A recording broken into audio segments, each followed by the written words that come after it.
Video को start करने से पहले अगर आपने अभी तक चैनल को सब्सक्राइब नहीं करा है तो दोस्तों चैनल को पहले सब्सक्राइब कर लीजिए और इस साथ में इस बेल आइकन को जरूर क्लिक करिएगा दोस्तों, जिससे आपको टाइम टू टाइम नोटिफिकेशन मिलते रहेंगे। चलिए फ्रेंड्स, अब हम वीडियो स्टार्ट करते हैं। Hello friends, welcome to crazy GK tricks. आज इस वीडियो में हम मध्यकालीन भारत के मुगल काल के बारे में डिस्कस करेंगे। दोस्तों काफी इंपॉर्टेंट है ये। अगर हम मध्यकालीन भारत का सेशन देखते हैं पूरा, तो उसमें मुगल काल जो है वो काफी इंपॉर्टेंट है। तो फ्रेंड्स, आप ये वीडियो पूरा देखिएगा, अच्छे से देखिएगा और समझिएगा, तो आप आसानी से क्वेश्चंस लगा पाएंगे। मैंने काफी इंटरेस्टिंग बनाने की कोशिश करी है इस लेक्चर को, तो आई थिंक आपको ये लेक्चर जरूर पसंद आएगा। तो फ्रेंड्स, हम साथ में एक क्वेश्चन आंसर सेट भी लगाएंगे जो कि बहुत ज्यादा इंपॉर्टेंट है। दिल्ली सल्तनत का पार्ट 1 हम ऑलरेडी बना चुके हैं। ये पार्ट 2 है जिसमें हम मुगल काल को डिस्कस करेंगे। ठीक है फ्रेंड्स, एक सीरीज चल रही है। इसके बाद जो लेक्चर आएगा वो आएगा यूरोपियन कंपनी का, जो कि मध्यकालीन भारत का आखिरी लेक्चर होगा। उसके बाद हम आधुनिक भारत स्टार्ट करेंगे। चलिए हम इस लेक्चर को स्टार्ट करते हैं। तो फ्रेंड्स, मुगल काल का जो समय है वो है 1526 से लेकर 1707 तक का। 1526 याद रखिए, जब लोधी वंश का अंतिम शासक इब्राहिम लोधी भारत देश के अंदर जिसने उत्पात मचा के रख दिया था, तब मेवाड़ के शासक राणा सांगा ने बाबर को बुलाया था अफगानिस्तान से, और बाबर ने आकर इब्राहिम लोधी को पानीपत के प्रथम युद्ध में हरा दिया था और मुगल साम्राज्य की स्थापना कर दी थी। तो चलिए अब हम एक एक करके पढ़ते हैं। पहला आता है हमारा बाबर। बाबर का शासनकाल 1526 से लेकर 1530 तक था। भारत आने से पहले बाबर अफगानिस्तान के परतूनिया नामक इलाके का सरदार था। इसके पिता का नाम उमर शेख मिर्जा था और यह शुद्ध तुर्क थे। भारत आने के बाद बाबर ने लगातार 4 युद्ध लड़े थे दोस्तों, जो कि बहुत ज्यादा इंपॉर्टेंट है, ध्यान रखिएगा। पहला युद्ध था 1526 में, इसने लड़ा था पानीपत का प्रथम युद्ध लड़ा था, जिसमें बाबर ने इब्राहिम लोधी को हराया था। उसके बाद 1527 में इसने खानवा का युद्ध लड़ा, जिसमें बाबर ने राणा सांगा को हराया था। उसके बाद 1528 में इसने चंदेरी का युद्ध लड़ा, जिसके अंदर बाबर ने मेदिनी राय को हराया था। और फाइनली 1529 में घाघरा का युद्ध लड़ा, जिसमें बाबर ने अफगानों को हराया था। तो ध्यान रखिएगा दोस्तों, ये बाबर के 4 इंपॉर्टेंट युद्ध थे। इसको याद रखने की ट्रिक मैंने ऑलरेडी बना रखी है, जिसका वीडियो मैंने डिस्क्रिप्शन में दे रखा है, तो आप वहां से उसकी ट्रिक देख सकते हैं। तो ध्यान रखिएगा, ये बाबर ने इंपॉर्टेंट 4 युद्ध लड़े थे जिनसे क्वेश्चंस बनते हैं। खानवा के युद्ध के बाद बाबर को गाजी की उपाधि दी गई थी और इसकी दानवीरता के कारण इसे कलंदर की उपाधि भी दी गई है। तो ध्यान रखिएगा दोस्तों, बाबर की आत्मकथा का नाम क्या था? बाबरनामा था। और 1530 ईस्वी में बीमारी के कारण बाबर की मृत्यु आगरा में हो गई थी और बाद में इसे काबुल ले जाकर दफना दिया गया। इसके बाद अगला शासक जो हुआ वो था हुमायूं। इसका शासनकाल 1530 से लेकर 1556 तक चला। हुमायूं के शासनकाल में ही शेरशाह सूरी, शक और अफगानों ने हमला करा था, जिसको हुमायूं ने फिर से हराकर मुगल शासक बना था। इन सभी को युद्ध में पराजित कर दिया था हुमायूं ने दोबारा। ध्यान रखिएगा दोस्तों, हुमायूं के शासनकाल में ही शेरशाह सूरी ने जीटी रोड का निर्माण कराया था। और यह जीटी रोड कहां से आता है? कलकत्ता से पेशावर जाता है, पाकिस्तान। तो ध्यान रखिएगा दोस्तों, इससे क्वेश्चंस बनते हैं। हुमायूं की जीवनी का नाम क्या था? हुमायूं नामा था। और इसकी रचना किसने करी थी? गुलबदन बेगम ने करी थी। मैंने आपको बुक्स के जो ट्रिक है उसके अंदर, मैंने बुक्स एंड ऑथर की ट्रिक थी उसके अंदर मैंने आपको ये बता रखा है। फ्रेंड्स ध्यान रखिएगा, 1556 ईस्वी में हुमायूं की मृत्यु कैसे हो गई थी? शेर मंडल नामक पुस्तकालय की सीढ़ियों से गिरकर इसकी मृत्यु हो गई थी। इससे क्वेश्चंस बनते हैं, तो आप इसको थोड़ा ध्यान रखिएगा। फ्रेंड्स, हुमायूं के बाद अगला शासक कौन बना था? अकबर। ध्यान रखिएगा दोस्तों, अकबर का शासनकाल जो था वो 1556 से लेकर 1605 था। अकबर का जन्म 1542 में अमरकोट पाकिस्तान में हुआ था। ठीक है, ये इंपॉर्टेंट पॉइंट्स बता रहा हूं आपको, अंदर डेप्थ में पढ़ने की जरूरत नहीं, क्योंकि क्वेश्चन जिनसे बनते हैं हम उनको पढ़ लेंगे। अकबर ने कम उम्र में ही पानीपत का द्वितीय युद्ध लड़ा था, जिसके अंदर उसने सिकंदर सूरी के सेनापति हेमू को पराजित कर दिया था। तो ध्यान रखिएगा दोस्तों, अकबर का शासनकाल जो है वो हिंदी साहित्य का स्वर्णकाल कहते हैं। ये क्वेश्चन जनरली बनता है, ध्यान रखिएगा। अकबर ने 1582 में दिन ए इलाही धर्म की स्थापना करी थी। कब करी थी? 1582। ध्यान रखिएगा दोस्तों, ये यूपी पीसीएस में क्वेश्चन पूछा गया है 2012 में, तो थोड़ा सा ध्यान रखिएगा। दीन ए इलाही धर्म की स्थापना करी थी। ओके, और इस दीन ए इलाही धर्म को अपनाने वाला पहला व्यक्ति कौन था? अकबर खुद ही था। और पहला हिंदू कौन था? बिरबल था। अकबर के दरबार में 9 रत्न रहते थे। 9 रत्न कौन कौन से मैं आपको बता देता हूं। बिरबल, तानसेन, मुल्ला दो प्याजा, अब्दुल रहीम खाने खान, मानसिंह। मानसिंह जो था इसका एक सेनापति था, ध्यान रखिएगा। राजा टोडरमल, फेजी, अबुल फजल इत्यादि लोग शामिल थे। इसमें बिरबल जो था, जिसका बचपन का नाम क्या था? महेश दास था, ये अकबर का एक प्रसिद्ध सलाहकार था। तानसेन एक प्रसिद्ध संगीतज्ञ था, जिसने मियाँ का मल्लार, मियाँ की टोडी, कंठाभरण और वाणी विलास की रचना करी थी। इसका मकबरा कहां पर है? दोस्तों ध्यान रखिएगा, बहुत इंपॉर्टेंट क्वेश्चन है। ग्वालियर में स्थित है इसका मकबरा। किसका? तानसेन का। फ्रेंड्स एक और बात ध्यान रखिएगा, अकबर ने गुजरात की विजय पर बुलंद दरवाजे का निर्माण करा था। जब अकबर ने गुजरात को विजय प्राप्त करी थी गुजरात में, तब उसने बुलंद दरवाजे का निर्माण कराया था। तो ये जनरली क्वेश्चन पूछा जाता है। ठीक है फ्रेंड्स, अकबर के बाद जो अगला शासक आया वो कौन आया था? सलीम आया था, जिसे जहांगीर के नाम से भी जाना जाता है। तो चलिए हम आगे बढ़ते हैं। अब सलीम जहांगीर की बात करते हैं फ्रेंड्स, जिसका शासनकाल 1605 से लेकर 1627 तक था। 1611 ईस्वी में जलंधर के शासक को इसने पराजित कर दिया था और उत्तर पूर्वी भारत पर इसने कब्जा कर लिया था।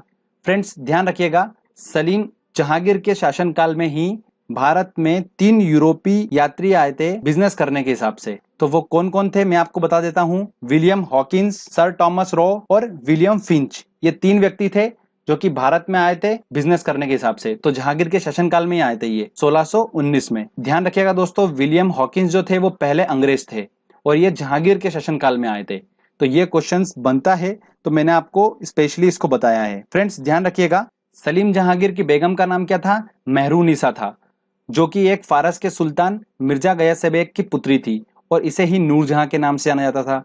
जहांगीर का काल जो है वो चित्रकारी का स्वर्ण काल कहलाता है, क्योंकि इसके शासनकाल में चित्रकारिता जो थी वो चरम सीमा पर थी। तो जहांगीर का काल चित्रकारिता का स्वर्ण काल कहलाया जाता है। फ्रेंड्स ध्यान रखिएगा, जहांगीर के चित्रकार जो थे वो कौन थे? अबुल हसन थे। तो फ्रेंड्स ये क्वेश्चंस बनता है, तो आप थोड़ा सा ध्यान रखिएगा। फ्रेंड्स एक बात और बता देता हूं मैं आपको इंपॉर्टेंट, कि मुगल काल जो था इसमें जो मुख्य भाषा थी इसकी पूरी, वो कौन सी थी? फारसी भाषा थी। तो ये जनरली क्वेश्चंस बनता है, तो ध्यान रखिएगा मुगल काल की भाषा कौन सी थी? फारसी थी। चलिए आगे हम बात करते हैं। सलीम जहांगीर के बाद जो अगला शासक आया वो कौन आया था दोस्तों? खुर्रम आया था। खुर्रम जो कि शाहजहां के नाम से जाना जाता था। तो चलो फ्रेंड्स, शाहजहां को जो शासन काल था वो था 1627 से लेकर 1657 तक। ठीक है फ्रेंड्स, शाहजहां ने कुछ चीजों का निर्माण करा था, जैसे दिल्ली का लाल किला, दिल्ली का जामा मस्जिद, मयूर सिंहासन और आगरा का ताजमहल का निर्माण किसने कराया था? शाहजहां ने कराया था। मयूर सिंहासन जो दोस्तों ध्यान रखिएगा, एक इंपॉर्टेंट बात, इसका जो मुख्य कलाकार था उसका नाम था बादल खां, और आगरे के ताजमहल का जो मुख्य कलाकार था उसका नाम था अहमद लाहौरी। ये क्वेश्चंस बना है दोस्तों, अभी लेटेस्ट क्वेश्चन चल रहे हैं ये, तो आप थोड़ा ध्यान रखिएगा। मैं कुछ इंपॉर्टेंट फैक्ट्स बता रहा हूं आपको जो बहुत इंपॉर्टेंट है, अंदर डेप्थ में जाने की जरूरत नहीं है, वैसे भी टाइम बहुत कम रहता है एंड टाइम पर, तो हमको ये ऐसी चीज है जिसको हम एक बार वीडियो देख के एग्जाम देने जा सकते हैं। शाहजहां के शासनकाल में ध्यान रखिएगा, ये मयूर सिंहासन जो था इस पर बैठने वाला पहला व्यक्ति कौन था? शाहजहां खुद ही था। और उसके बाद क्या हुआ था, एक फारस का लुटेरा नादिर शाह आया था जो कि मयूर सिंहासन को लूट कर ले गया था। उसके बाद इस मयूर सिंहासन पे जो अंतिम बैठा था वो बैठा था महमूद शाह रंगीला। तो ये क्वेश्चन पूछा जाता है, तो ध्यान रखिएगा कौन बैठा था लास्ट बार इस पे? महमूद शाह रंगीला। नोट डाउन कर लीजिएगा दोस्तों इसको। चलिए आगे हम बात करते हैं। शाहजहां की बेगम का नाम क्या था? अर्जुमंद बानो था, जिसे मुमताज के नाम से जाना जाता है। तो फ्रेंड्स ध्यान रखिएगा, एक और अब बात बताता हूं मैं। शाहजहां के 7 संतानें थी, जिसमें इसकी सबसे प्रिय संतान थी औरंगजेब और दारा शिकोह। औरंगजेब और दारा शिकोह उत्तराधिकारी का दोनों के बीच में युद्ध हुआ कि कौन अगला शासक बनेगा। तो उस वो जो युद्ध हुआ था उसका नाम था धर्मत का युद्ध। क्या था फ्रेंड्स? ध्यान रखिएगा, धर्मत का युद्ध। इसको नोट डाउन कर लीजिएगा। इस युद्ध में औरंगजेब ने दारा शिकोह को हरा दिया था और अगला जो है मुगल शासक बन गया था कौन? औरंगजेब। तो चलिए फ्रेंड्स, हम औरंगजेब के बारे में अब डिटेल में पढ़ते हैं। औरंगजेब का जो शासनकाल था वो था 1657 से लेकर 1707 तक का। औरंगजेब ने कई हिंदू मंदिरों को तुड़वाया था, जैसे गुजरात का सोमनाथ मंदिर, काशी का विश्वनाथ मंदिर, मथुरा का केशव राय मंदिर, ये सब मंदिर जो है औरंगजेब ने तुड़वाए थे। फ्रेंड्स ध्यान रखिएगा, औरंगजेब पूरे मुगल वंश में सबसे ज्यादा टैक्स वसूलने वाला शासक था। औरंगजेब ने सबसे ज्यादा पूरे मुगल वंश में टैक्स वसूला था। तो ये क्वेश्चंस बन सकता है दोस्तों, ध्यान रखिएगा। ये एक संगीत प्रेमी था, इसलिए ये वीणा बजाता था। थोड़ा सा ये भी आप ध्यान रखिएगा, एक बात इंपॉर्टेंट है। इसके गुरु का नाम क्या था? मोहम्मद हाकिम था, और लोग इसे आलमगिरी और जिंदा पीर कहकर पुकारते थे। किसको? औरंगजेब को। आलमगिरी और जिंदा पीर किसको बुलाते थे? औरंगजेब को बुलाते थे। और इसके शासनकाल में जो मुगल सेना थी उसमें सबसे ज्यादा हिंदुओं जो थे वो इसी के शासनकाल में थे। जो मुगल सेना थी उसके अंदर हिंदू जो थे वो इसी के शासनकाल में सबसे ज्यादा थे। तो एक ये भी इंपॉर्टेंट पॉइंट है, तो ध्यान रखिएगा। फ्रेंड्स औरंगजेब के बाद बहादुर शाह आया, फिर जहांदर शाह आया, फिर फर्रुख शेर, मोहम्मद शाह रंगीला, आलमगिरी, अकबर द्वितीय, शाह आलम, बहादुर शाह द्वितीय, ये अगले मुगल शासक हुए थे। तो हमको इतने नाम याद रखने की जरूरत नहीं है, बस ये ध्यान रख लीजिएगा कि सबसे अंतिम शासक कौन हुआ था मुगल साम्राज्य का? बहादुर शाह द्वितीय। कौन हुआ था फ्रेंड्स? बहादुर शाह द्वितीय। ध्यान रखिएगा दोस्तों, B2 से ध्यान रखना, बहादुर शाह द्वितीय। ठीक है फ्रेंड्स, तो यहाँ पर आकर हमारा जो है औरंगजेब का शासनकाल के यहाँ पर आके हमारा मुगल जो है ये खत्म होता है।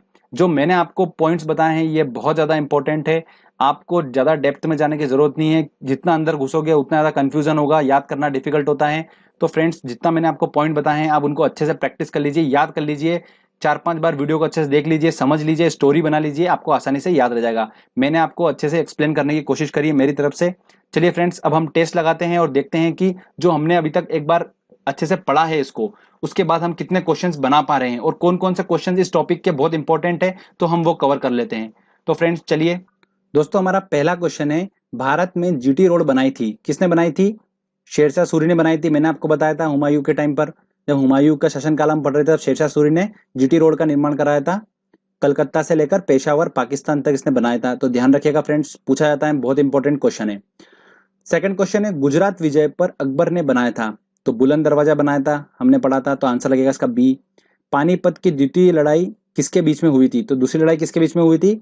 अकबर और हेमू के बीच में हुई थी 1556 में, हमने पढ़ा था। तो ध्यान रखिएगा पानीपत की दूसरी लड़ाई किसके बीच में हुई थी? अकबर और हेमू के बीच में, तो आंसर लगेगा इसका ए। चलिए आगे और अगले क्वेश्चन लेते हैं। अगला क्वेश्चन है दोस्तों हमारा, संगीतज्ञ तानसेन किसके दरबार में रहते थे? तो मैंने आपको बताया तानसेन अकबर के 9 रत्न थे, तो उसमें एक तानसेन भी थे, तो तानसेन अकबर के दरबार में रहते थे, तो आंसर इसका लगेगा बी। मुगल काल की भाषा कौन सी थी? देखिए बहुत इंपॉर्टेंट क्वेश्चन है, ध्यान रखिएगा। मुगल काल की भाषा जो थी वो कौन सी थी? फारसी, मैंने आपको बताया था, तो आंसर लगेगा डी। किस युद्ध के बाद भारत में मुगल की नींव पड़ी थी? तो बिल्कुल हमको सबको पता है कि लोधी वंश का अंतिम शासक इब्राहिम लोधी को पराजित करा था बाबर ने पानीपत के प्रथम युद्ध में, तो आंसर लगेगा इसका बी। चलिए आगे और इंपॉर्टेंट क्वेश्चन लेते हैं हम।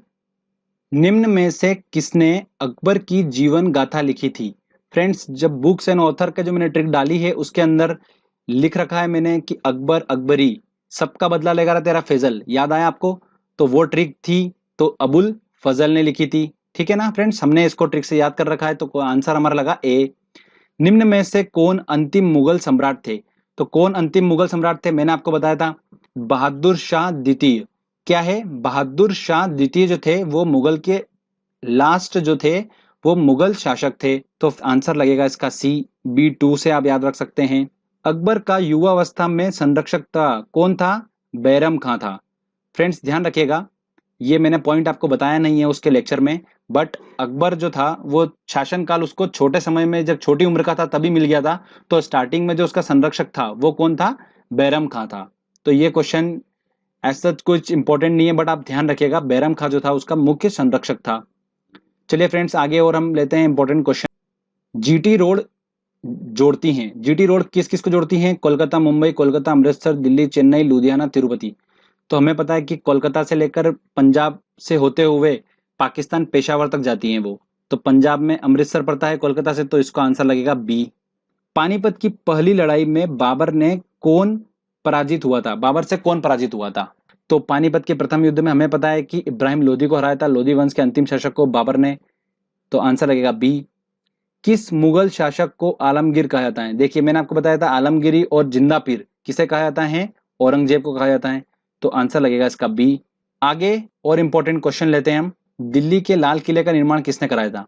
तो फ्रेंड्स मैंने आपको बताया था शाहजहां ने दिल्ली के लाल किला, जामा मस्जिद, ताजमहल, मयूर सिंहासन का निर्माण किसने कराया था? शाहजहां ने कराया था, तो आंसर लगेगा इसका डी। मयूर सिंहासन पर बैठने वाला अंतिम व्यक्ति कौन था? देखो पहला व्यक्ति तो शाहजहां खुद ही था और अंतिम कौन था? मोहम्मद शाह रंगीला था, तो आंसर लगेगा इसका बी। किस मुगल बादशाह को जिंदा पीर कहते हैं? देखिए फिर आ गया है क्वेश्चन, तो आंसर इसका लगेगा बी, औरंगजेब इसका आंसर है सही। अगला क्वेश्चन है दोस्तों हमारा, तानसेन का मकबरा स्थित है। तो फ्रेंड्स जब हम अकबर का सेशन पढ़ रहे थे तब मैंने आपको बताया तानसेन के बारे में बताया था कि तानसेन ने मियाँ का मल्हार, मियाँ की टोडी, कंठाभरण, वाणी विलास की रचना करी थी और इसका मकबरा कहाँ पर है? ग्वालियर में है, तो आंसर लगेगा इसका बी। अगला क्वेश्चन आता है हमारा, दिल्ली की प्रसिद्ध जामा मस्जिद का निर्माण काम किसने कराया था? तो लाल किला, जामा मस्जिद हमने पढ़ रखा है शाहजहां ने कराया था, तो आंसर लगेगा बी। अब्दुल अहमद लाहौरी के संदर्भ में कौन सा सही है? अब्दुल अहमद लाहौरी, देखिए फ्रेंड्स ध्यान दीजिएगा, नाम में अब्दुल अहमद लाहौरी आ रहा है, मतलब हमने स्पेशल नाम पढ़े थे कलाकार के बारे में, मुख्य कलाकार के बारे में। दो थे, एक बादल खां था और एक कौन कौन था? अहमद लाहौरी था। अहमद लाहौरी ने क्या करा था? शाहजहां के शासनकाल में ताजमहल का मुख्य कलाकार कौन था? अहमद लाहौरी था। तो इसका आंसर होगा बी वाला। शाहजहां के शासनकाल में एक इतिहासकार था। ठीक है फ्रेंड्स, तो ये यूपीपीएससी में क्वेश्चन पूछा गया था 2006 में, रिपीट हो सकता है, इंपॉर्टेंट क्वेश्चन है, ध्यान रखिएगा। चलिए आगे और इंपॉर्टेंट क्वेश्चन लेते हैं। धर्मत का युद्ध किसके बीच हुआ था? देखिए फ्रेंड्स, मैंने आपको बताया था धर्मत का युद्ध हुआ था वो औरंगजेब और दारा शिकोह के बीच में हुआ था, और फाइनली औरंगजेब जीत गया था इसके अंदर। तो धर्मत का युद्ध किसके बीच में हुआ था? औरंगजेब और दारा शिकोह। औरंगजेब कौन सा वाद्य यंत्र बजाते थे? तो वीणा बजाते थे। बाबर ने चंदेरी का युद्ध लड़ा था। अच्छा फ्रेंड्स, अगर आपने वो ट्रिक देख ली होगी तो आप आसानी से लगा सकते हैं कि बाबर ने चंदेरी का युद्ध किसके लड़ा था? मेदिनी राय के साथ में लड़ा था। तो इससे ट्रिक से हम उसको आसानी से सॉल्व कर सकते हैं। तो इस तरीके से आप इस लेक्चर को अच्छे से पढ़िए, समझिए। हिस्ट्री को ऐसे ऐसा कोई ट्रिक से याद नहीं कर सकते हैं, हमको क्या होगा, पढ़ना पड़ेगा, इसको अच्छे से समझना पड़ेगा, स्टोरी वाइज दिमाग में बिठाना पड़ेगा, डेली इसका रिवीजन करना पड़ेगा कुछ समय तक, तब जाके हम हिस्ट्री को अच्छे से याद कर सकते हैं। तो फ्रेंड्स, आप मेहनत करिए, इस लेक्चर को समझिए। इससे पहले वाला लेक्चर भी है, पढ़ते रहिए। वीडियो को आप ऑफलाइन सेव कर लीजिए, उसको बार बार रिवीजन करते रहिए। हिस्ट्री ऐसा टॉपिक है, भूल जाते हैं हम, बट आप इसको अगर इंटरेस्ट से पढ़ेंगे, जो मैंने अपनी तरफ से एफर्ट लगाया उसको आप अच्छे से पढ़ने की कोशिश करिए। देखिए, आप उसको डायग्रामेटिकली समझिए चीज़ों को, तो आपको आसानी से समझ में आ जाएगा। फ्रेंड्स, अगर आपको ये वीडियो अच्छा लगा है तो जल्दी से वीडियो को लाइक करिए, दोस्तों के साथ शेयर करिए, और इस चैनल को जरूर सब्सक्राइब कर दीजिएगा, जिससे दोस्तों मैं आगे अच्छे अच्छे वीडियो आपके लिए लेकर आता रहूंगा। तब तक के लिए फ्रेंड्स, गुड बाय।